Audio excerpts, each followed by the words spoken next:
Aquí tienes la adaptación de la historia al contexto español, manteniendo toda la trama, la emoción y los detalles originales, traducida a un español de España natural y gramaticalmente correcto. Soy Lucía, tengo 35 años, y pensaba que lo había visto todo en cuanto a favoritismos familiares hasta aquella noche. Durante la cena del 36 grado aniversario de bodas de mis padres en un concurrido restaurante de Madrid, el tintineo de las copas y las risas se desvanecieron cuando mi padre se puso en pie con la mirada gélida. Ojalá tu hermana fuera nuestra única hija, soltó, con los ojos clavados en mí. Toda la sala se quedó en silencio. Mi hermana esbozó una mueca de suficiencia. Esa sonrisa dolió más que sus palabras. Todos primos, tíos y tías se me quedaron mirando. Sentí que el corazón me ardía. Pero no lloré. No grité. Solo sentí una punzada profunda en el pecho al saber que esa era la gota que colmaba el vaso.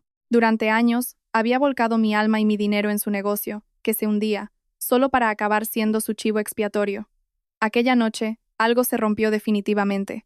Me levanté y me fui, con el sonido de mis tacones resonando sobre el suelo de madera, y empecé a planear mi siguiente paso. Una semana después, su deseo se hizo realidad de una forma que no esperaban, y su perfecto mundo pequeño empezó a desmoronarse. Imagina que te pasara a ti.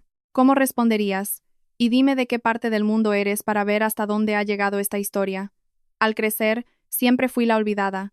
Mis padres, Felipe y Carmen, nunca dejaron que lo olvidara. Cuando era niña, se deshacían en elogios hacia mi hermana mayor, Natalia. Alababan sus notas excelentes, sus trofeos en el equipo de debate y su sonrisa perfecta. En cuanto a mí, tenía suerte si notaban que estaba en la habitación. Aún siento amargura por aquellos años, como la vez que gané el concurso de matemáticas, y ellos se olvidaron de venir por estar animando a Natalia en su función de teatro. Natalia lo absorbía todo, siempre lista con un asentimiento engreído, como si mereciera cada gramo de su afecto. No eran solo palabras, su favoritismo lo moldeaba todo. Las cenas familiares giraban en torno a las anécdotas de Natalia, su último ascenso, sus grandes planes. Si yo intentaba hablar, mi madre me interrumpía diciendo, «Deja que hable tu hermana». Mi padre asentía, con los ojos fijos en ella. Aprendí a callar y a tragarme el dolor, pero no solo ocurría en casa. Presumían de Natalia en todas las reuniones familiares, mientras yo me quedaba en un segundo plano, como si fuera invisible. Una vez, en la boda de un primo, pasaron la noche alardeando del nuevo trabajo de Natalia en una cadena de tiendas, sin mencionar ni una vez que a mí me acababan de nombrar directora financiera. Lo más grave era su negocio. Mis padres tenían una pequeña tienda de ropa y complementos en el centro de Madrid. Era su orgullo y su alegría, pero siempre estaba en una situación precaria. Malas decisiones, deudas acumuladas, de todo. Yo los ayudé a salir del bache. No una vez, sino cada mes. Les transfería puntualmente 500 euros de mis ahorros, además de dedicarles horas de consultoría financiera gratuita para mantener la tienda a flote. Hacía los balances, negociaba con los proveedores e incluso simplifiqué su sistema de gestión de inventario. ¿Me lo agradecían? No. Llamaban a Natalia para felicitarla por cómo sus ideas de marketing habían salvado la situación, a pesar de que sus propuestas eran de lo más vagas. Un cartel nuevo aquí, un descuento allá, todo el trabajo real era mío. Apenas recibía un gesto de reconocimiento. No soy ingenua. Sabía que dependían de mí porque se me daban bien los números, no porque les importara. Cada vez que enviaba esos 500 euros, apretaba los dientes pensando en los viajes que no podía hacer o en el piso que no podía mejorar, pero lo hacía. ¿Por qué? Por la familia, por la persistente esperanza de que algún día me vieran de verdad. A menudo me quedaba en la oficina hasta tarde revisando sus libros, encontrando errores que, de no ser por mí, les habrían costado miles de euros. Mientras tanto, ellos estaban en casa de Natalia, adulando su último plan de renovación de marca, un plan que nunca llegaba a nada. No era solo el dinero, era el desprecio. Una vez pasé semanas solucionando un problema fiscal de su tienda. El día que les dije que todo estaba arreglado, mi madre dijo, «Ah, qué bien. Por cierto, Natalia está planeando una gran liquidación para el mes que viene. Ni un gracias, ni una reacción más». Mi padre se limitó a gruñir y llamó a Natalia para discutir sus planes. Yo me quedé allí, con los papeles en la mano, sintiéndome como un fantasma. Otra vez, sugerí un nuevo software de contabilidad para ahorrarles tiempo. Me ignoraron hasta que Natalia mencionó la misma idea meses después. De repente, todo se volvió nítido. Natalia tampoco era inocente. Se regodeaba en sus elogios, mirándome con una lástima fingida, como si yo fuera una niña necesitada de ayuda. Una vez, cuando yo tenía 20 años, Bromeó en una barbacoa familiar, diciendo que yo tenía suerte de ser la pequeña porque así no tenía responsabilidades. Mi madre se rió, mi padre no la corrigió. Ese recuerdo se me clavaba como un puñal cada vez que la ensalzaban. Aún así, mes tras mes, seguí ayudando, transfiriendo dinero, ajustando presupuestos, porque pensaba que eso es lo que hace una familia. Mirando atrás, lo veo claro. Se aprovecharon de mí, no solo de mi dinero, sino de mis habilidades y de mi tiempo. Yo era su red de seguridad, la persona en la que confiaban pero a la que nunca respetaban. Cada transferencia que enviaba, cada llamada nocturna sobre sus finanzas, era yo intentando comprar su aprobación, pero la aprobación nunca llegó. Aceptaban mi ayuda y luego se daban la vuelta para alabar a Natalia como si ella fuera la salvadora de su negocio. Me quedaba despierta mirando al techo, preguntándome por qué seguía intentándolo. Era la culpa por el sentido del deber, quizás una mínima chispa de esperanza de que cambiarían. Esa esperanza murió la noche de su aniversario.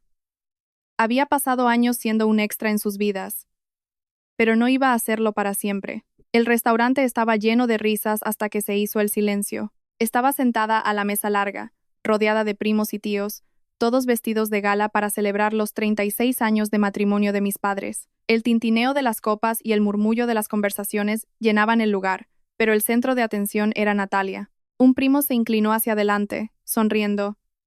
Natalia, me han dicho que te va genial en el sector retail.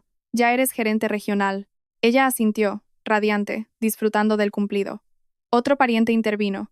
El diseño de tus tiendas es increíble. Tienes un don natural. Me removí en la silla, pinchando mi comida, acostumbrada a la escena. Mi madre dijo en voz alta, siempre ha tenido olfato para los negocios. Mi padre asintió, sacando pecho como si Natalia fuera su mayor logro. Escuché en silencio cómo todos en la mesa no paraban de alabarla. Desde su primer ascenso hasta sus campañas de marketing creativas y su elegancia con los clientes, los elogios eran incesantes. Nadie mencionó mi trabajo, ni una sola vez. Yo llevaba años gestionando finanzas, salvando empresas del borde de la quiebra, pero allí volvía a ser invisible. Sin embargo, pensé que tal vez, solo tal vez, esta noche podría aportar algo. Me aclaré la garganta, esperando una pausa. He estado revisando las cifras de la tienda familiar, dije, manteniendo un tono calmado. Estáis perdiendo dinero por el exceso de stock. Si ajustamos el sistema de inventario y prescindimos de algunos proveedores, podríais ahorrar miles de euros al año. Me incliné hacia adelante, lista para explicar el plan en el que había trabajado semanas para aumentar sus beneficios. Toda la mesa se quedó en silencio, pero no un silencio cómodo. Natalia arqueó una ceja, con los labios curvados en una sonrisa burlona. «¡Qué tierno!», dijo con voz cargada de desprecio. «Tú sigue con tus tablitas de Excel. Yo tengo las ideas de verdad». Algunos parientes soltaron una risita y se me revolvieron las tripas. Mi madre intervino con voz cortante. «Cariño, no aburras a todo el mundo con números. Natalia ya ha planeado la gran campaña de verano». Mi padre ni siquiera me miró, dio un sorbo a su vino y murmuró. «Sí, Natalia sabe bien lo que hace». Sentí que la cara me ardía y apreté la servilleta bajo la mesa. La idea en la que había trabajado semanas fue desechada en segundos, como si yo fuera una becaria haciendo una presentación ante un CEO. Lo intenté de nuevo, forzando una sonrisa. No es solo cuestión de números. Puedo renegociar con los proveedores para conseguir mejores condiciones. Eso marcaría una diferencia real. Esta vez Natalia soltó una carcajada seca. ¿Proveedores? Por favor, yo ya me encargo de eso. Quizás deberías centrarte en lo tuyo. Sus palabras fueron como una bofetada, y la mesa estalló en murmullos. Algunos se reían, otros parecían incómodos. Mi madre hizo un gesto con la mano para que me callara. Hablemos de algo más divertido. Natalia, cuéntales a todos lo de tu nueva campaña de publicidad. Mi padre asintió, volviéndose hacia ella como si yo no hubiera dicho nada. Me eché hacia atrás en la silla, con un nudo en la garganta, y esa vieja sensación de ser ignorada inundándolo todo. Entonces ocurrió. Mi padre se levantó para brindar. Su mirada recorrió la sala, se detuvo en Natalia y luego pasó por encima de mí. Su voz era clara y decidida cuando habló de los años de amor familiar y de su orgullo. Sinceramente, ojalá Natalia fuera nuestra única hija. Esas palabras fueron como un puñetazo que dejó a la sala sin respiración. El sonido de los cubiertos se detuvo. Una prima soltó un grito ahogado de sorpresa. Natalia ni se inmutó. Esbozó esa mueca de suficiencia, clavando sus ojos en los míos, desafiándome a reaccionar. Mi madre no lo corrigió. Se limitó a beber un sorbo de vino, con el rostro tan calmado como si no hubiera pasado nada. El silencio hizo que todas las miradas se centraran en mí, esperando lágrimas o un estallido. No se lo di. Mi corazón latía con fuerza, pero mantuve la cara impasible y la mandíbula apretada. Por dentro estaba desmantelando años de rechazo. Me estaba rompiendo. Había pasado mi vida intentando ganarme su respeto, volcando mis conocimientos en su negocio deficitario, solo para ser borrada del mapa delante de todos. La sonrisa de Natalia fue el final, una burla silenciosa de que nunca sería lo suficientemente buena. Empujé la silla hacia atrás. El chirrido resonó en la habitación silenciosa. Que paséis una buena noche, dije con voz baja pero firme. Cogí mi bolso y salí rápidamente, con los tacones golpeando el suelo, cada paso alimentando el fuego de mi pecho. Fuera, el aire fresco de Madrid me dio en la cara, pero no aplacó la furia que crecía en mi interior. Había soportado años de menosprecio, de favoritismo y de indiferencia absoluta. Se acabó. De pie en la acera, con las luces de la ciudad nublando mi rabia, tomé una decisión.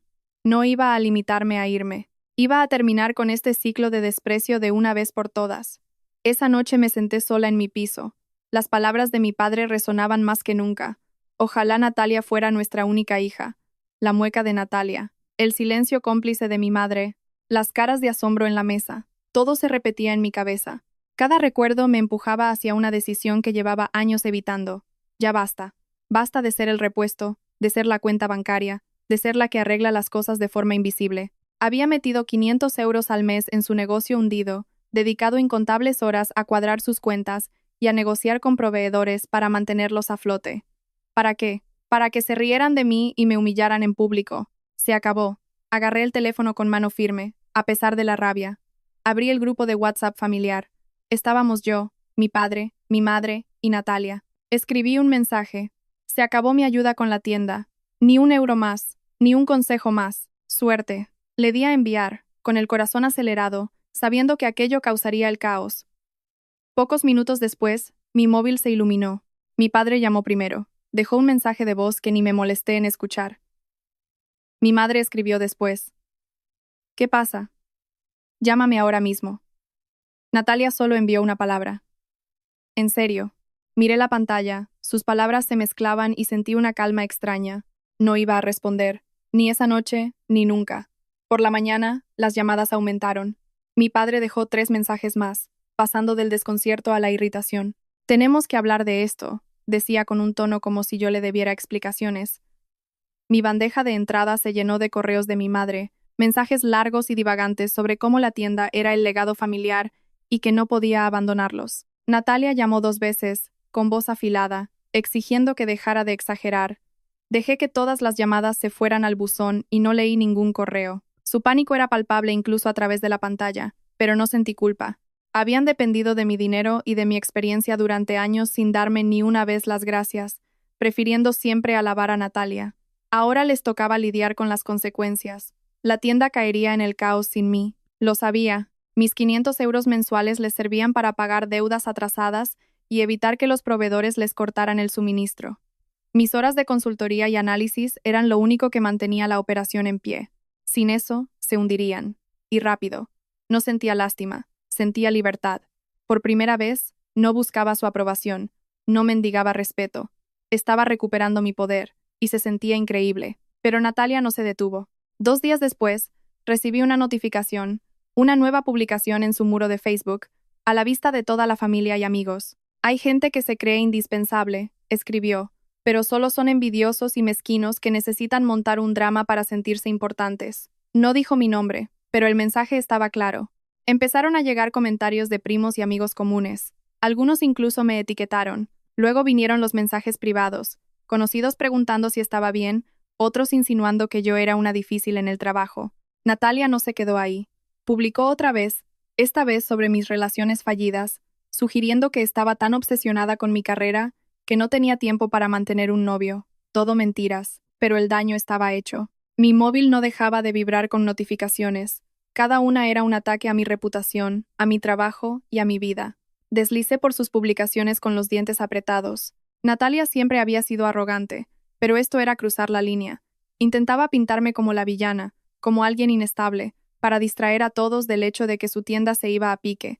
Podría haber contestado, podría haber sacado todos sus trapos sucios, cómo me habían suplicado ayuda y cómo las brillantes ideas de Natalia nunca habían funcionado, pero no lo hice.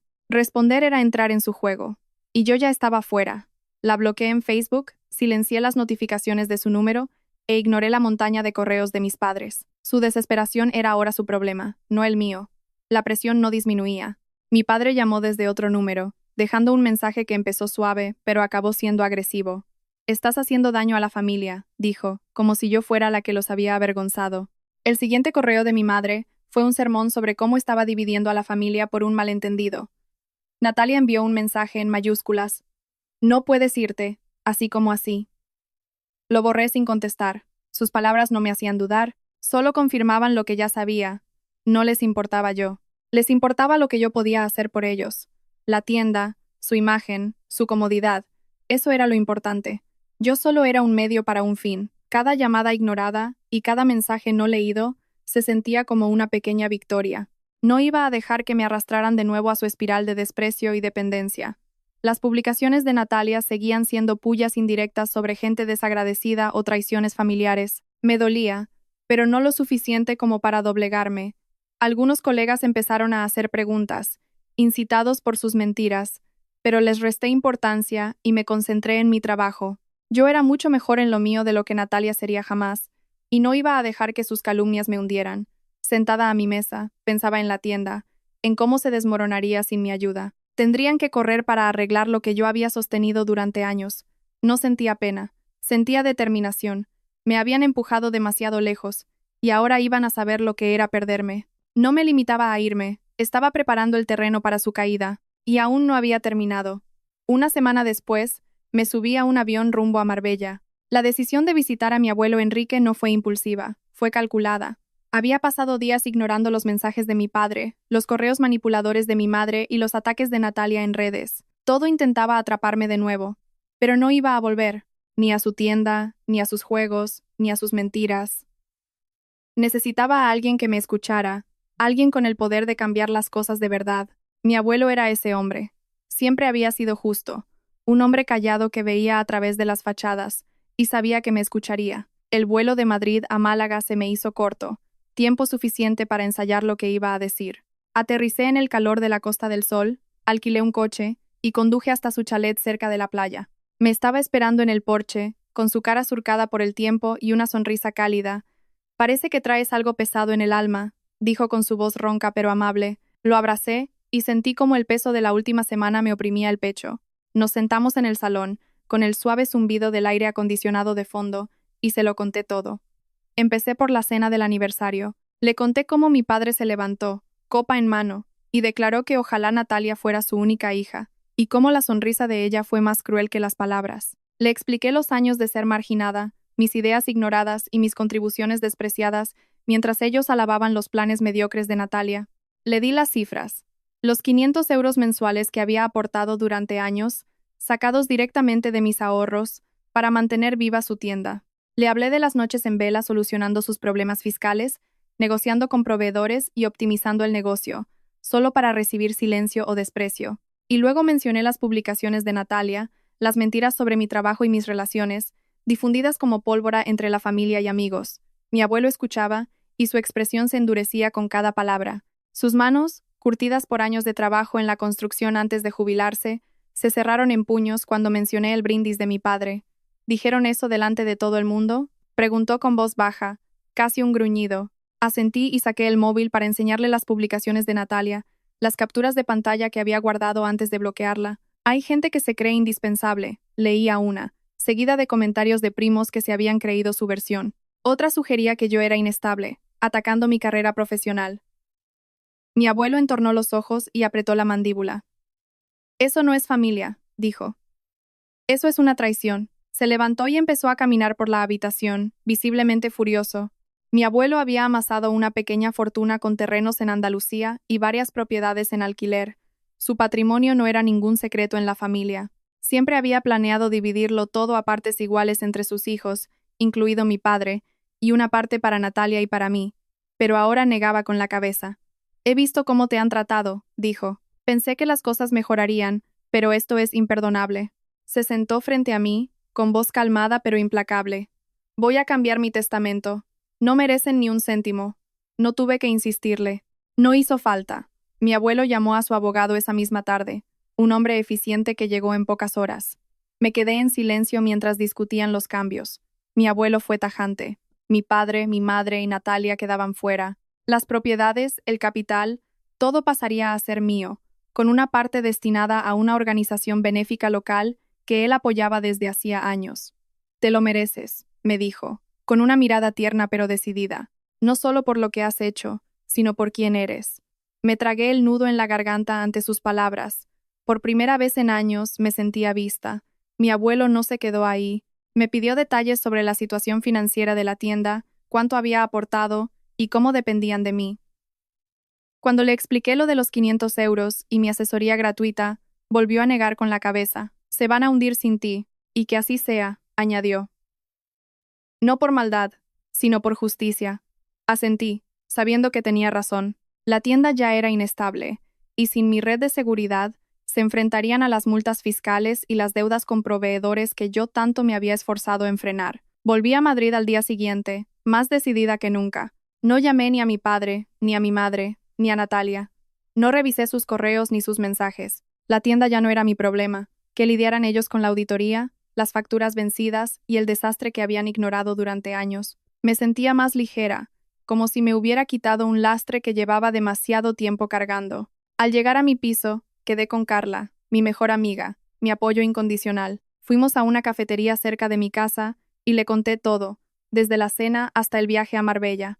Carla escuchaba con los ojos muy abiertos, pero con dulzura. Has hecho lo correcto, dijo mientras removía su café. Te han estado utilizando todo este tiempo. Ya era hora de que te pusieras tú primero. Sus palabras me llegaron al corazón. Simples pero ciertas.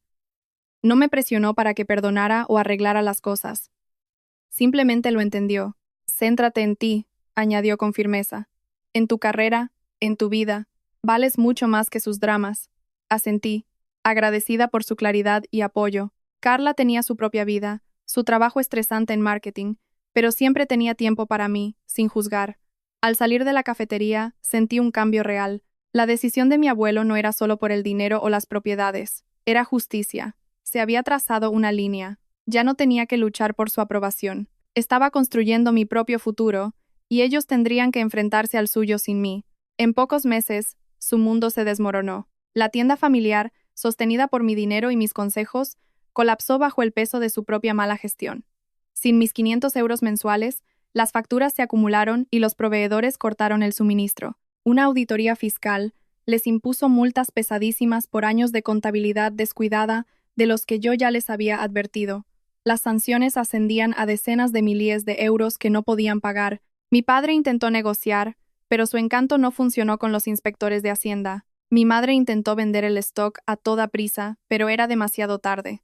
El banco embargó el local y la tienda cerró para siempre. Me enteré por un pariente, no por ellos.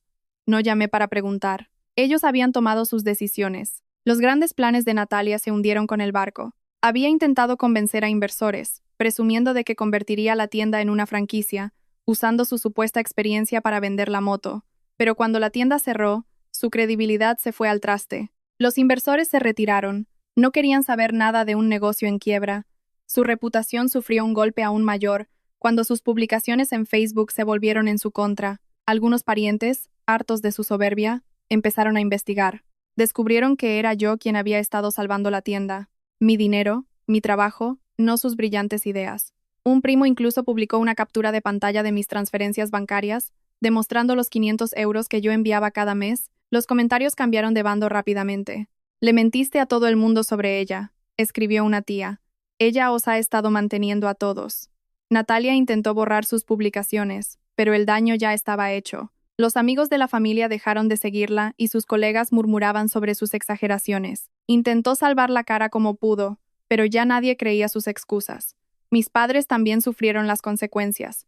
Sin los ingresos de la tienda, las deudas acumuladas por años de malas decisiones los asfixiaron. Habían pedido una segunda hipoteca sobre su casa para mantener las apariencias, contando con que mi ayuda cubriría los huecos.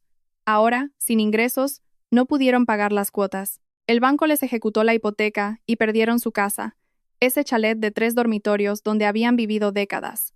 Tuvieron que mudarse a un piso pequeño de alquiler, con sus muebles amontonados en un trastero, Los parientes que antes los aplaudían se distanciaron al conocer la verdad. Un tío incluso le recriminó a mi padre en una reunión. Tú la echaste de tu vida. Mi madre intentaba hacerse la víctima, diciendo que yo los había abandonado, pero las pruebas eran claras. Mis extractos bancarios y los correos con consejos que ignoraron estaban ahí. Los primos dejaron de invitarlos a las reuniones y sus llamadas ya no obtenían respuesta. Mi abuelo se mantuvo firme. Se enteró del cierre de la tienda, pero no contactó con ellos. Recibí una carta de su puño y letra confirmando el Nuevo Testamento. Está hecho, escribió. Las tierras y los bienes son para ti, con la parte para caridad. Ellos no verán nada. Los desheredó por completo. Su firma en el documento era la decisión final. No sentí triunfo, solo una paz silenciosa. Su decisión no era por castigarlos, era por justicia, algo que ellos nunca me dieron. Cuando mi madre lo llamó llorando para pedir una reunión, él se negó. Habéis recogido lo que sembrasteis, le dijo antes de colgar. Natalia intentó enviarle mensajes, pero él la bloqueó.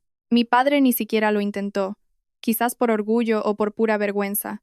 Yo me mantuve al margen, centrada en mi vida. Mi carrera como consultora financiera estaba despegando. Conseguí un cliente importante, una startup tecnológica que confió en mi instinto. No pregunté por la tienda ni respondí a los mensajes ocasionales de mi madre, que aún estaban llenos de reproches. Su caída no fue mi culpa. Construyeron su vida sobre mentiras, apoyándose en mí mientras ensalzaban a Natalia. Ahora cosechaban los resultados. Me llegaron rumores de que mi padre estaba trabajando haciendo horas en un almacén. Sé que mi madre tuvo que vender sus joyas para pagar el alquiler. Sé que Natalia falló en su última entrevista de trabajo. No me alegro. Simplemente sigo adelante, sabiendo que hice lo necesario. Su ruina no fue solo económica, fue personal. Los mismos parientes que antes reían con Natalia ahora la veían como a una acosadora que me había calumniado para salvar su imagen. Los que tanto elogiaron a mis padres en la cena ahora evitaban mirarlos por la vergüenza de la verdad. La tienda familiar, antes su orgullo, era ahora un local cerrado con un cartel de «Se alquila», un recordatorio de su fracaso. Y el testamento de mi abuelo, custodiado por el abogado, era el muro final que no podrían saltar.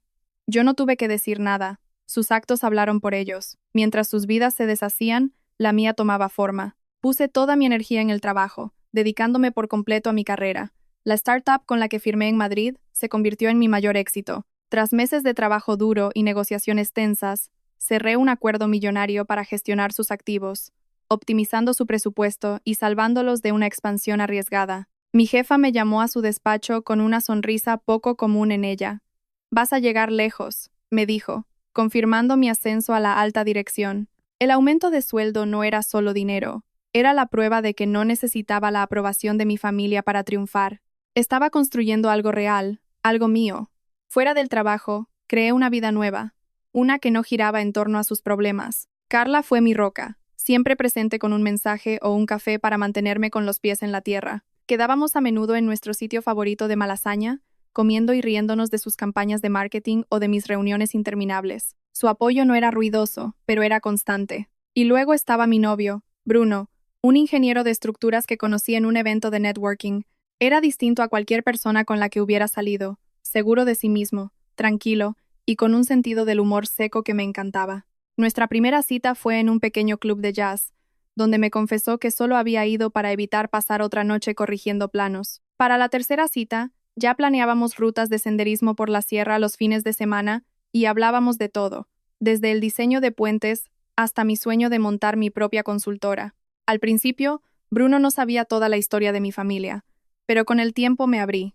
Le hablé de la cena, de los años de ninguneo y de cómo las mentiras de Natalia circularon por internet. Me escuchó, con su mano firme sobre la mía, sin intentar darme consejos vacíos.